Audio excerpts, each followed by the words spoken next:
Hello there, lovely folks of YouTube. Ren here. So before I get started, I just want to give a shout out to my priestess who gave me this awesome t-shirt. You will be seeing me wearing this t-shirt a lot in the next few videos because I'm filming everything today, trying to get ahead of the fact that my work schedule is going to be utter shit for the next 2 weeks. So I'll still be with you even though I'll be at work. But you'll see me in the same outfit, that's why. So anyway, now that that's out of the way, let's talk about what I actually wanted to talk about in this video. The differences between Wicca and witchcraft.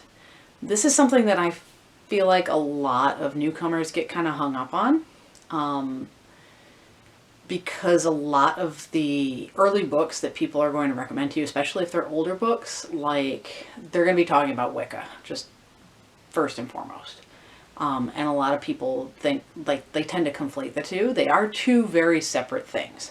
They are interrelated in a lot of ways, but they are two very separate things. And that's why I wanted to talk about that.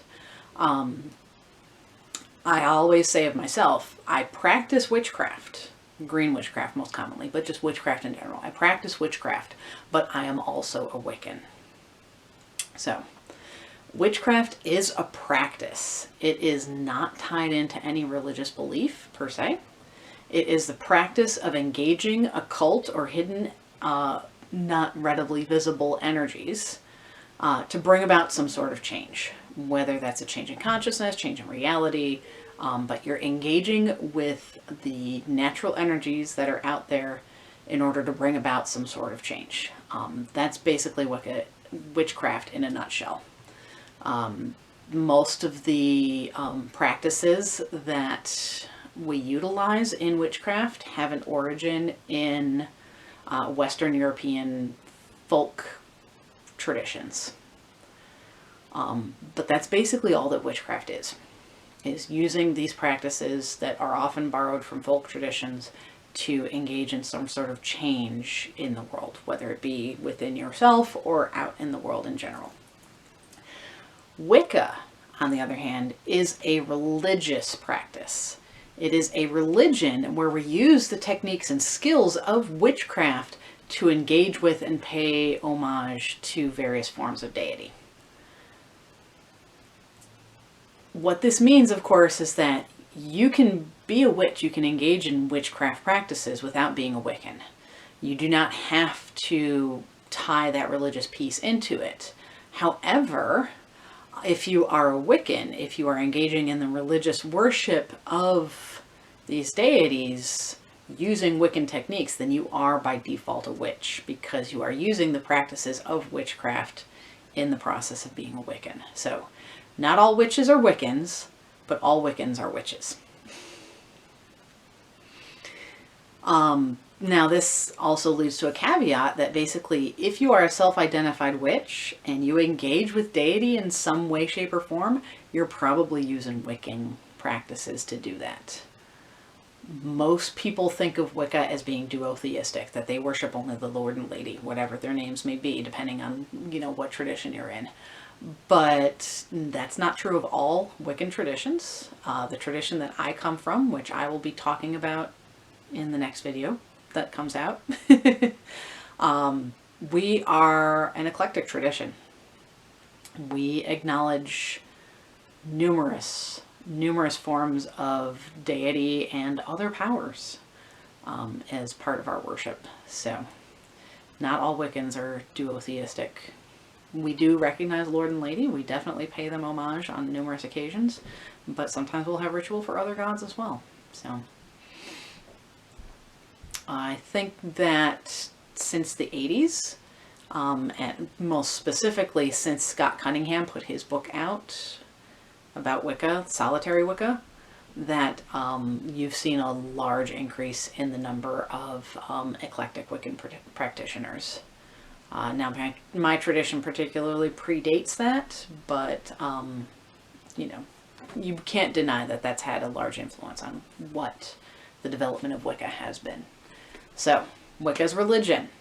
It's a religious practice. If you're engaging with deity, you're probably borrowing from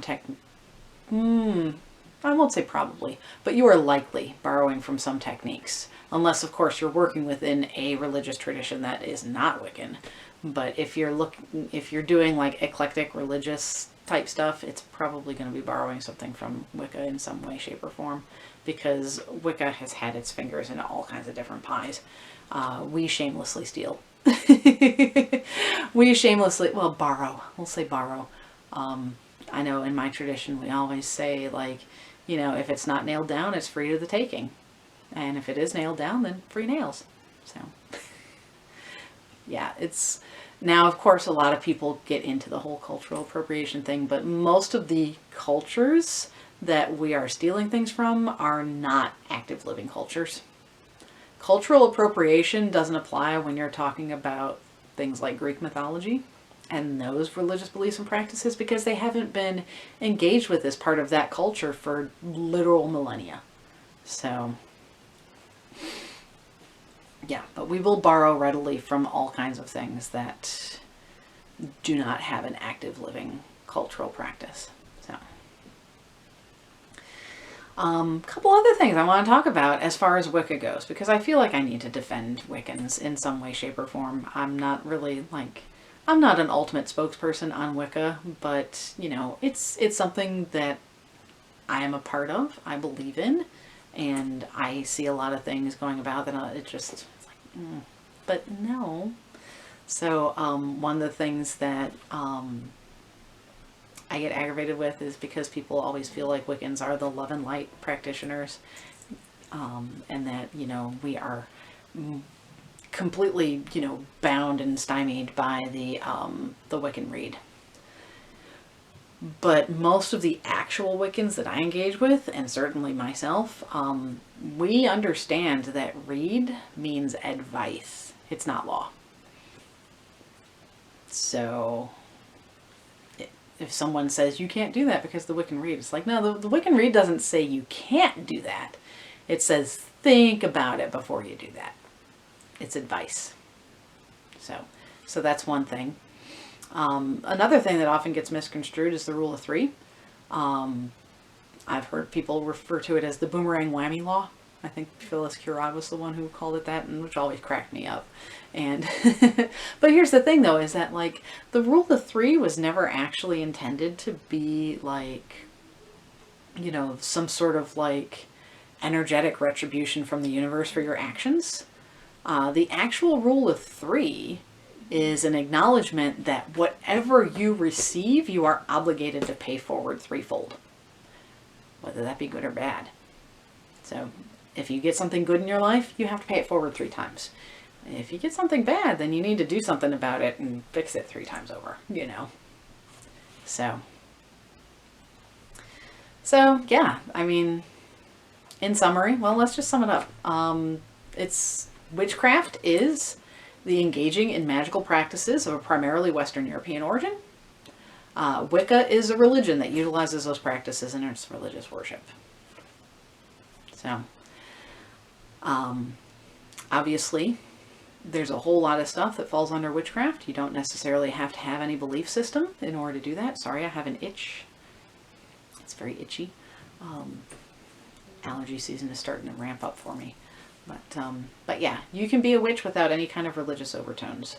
But if you start bringing religion into it, you're probably starting to look more at a Wiccan tradition. Unless, of course, you're looking at one of the other established religions, like Santeria, or, you know, other things of that nature that fall kind of under that pagan umbrella. Santeria probably would not self-identify as pagan, but a lot of people outside would identify it as falling under that general umbrella. Norse religion, you know, I'm drawing a blank on what they call themselves because my brain is not braining. But yeah, that's another one that obviously would not be Wiccan in any shape or form, but is still a religious practice and has its own magical traditions as well. But that's not where a lot of people start out when they're first looking at things. Obviously, if that is something that interests you, then by all means go dive headlong into it, you know. But if you're just looking at just general touching on things, you're probably going to hit upon that whole Wiccan versus witchcraft divide, and I just wanted to make this in order to hopefully clear up some of those things for you. So anyway, that's all I have. I hope this video finds you well, and I will see you again soon.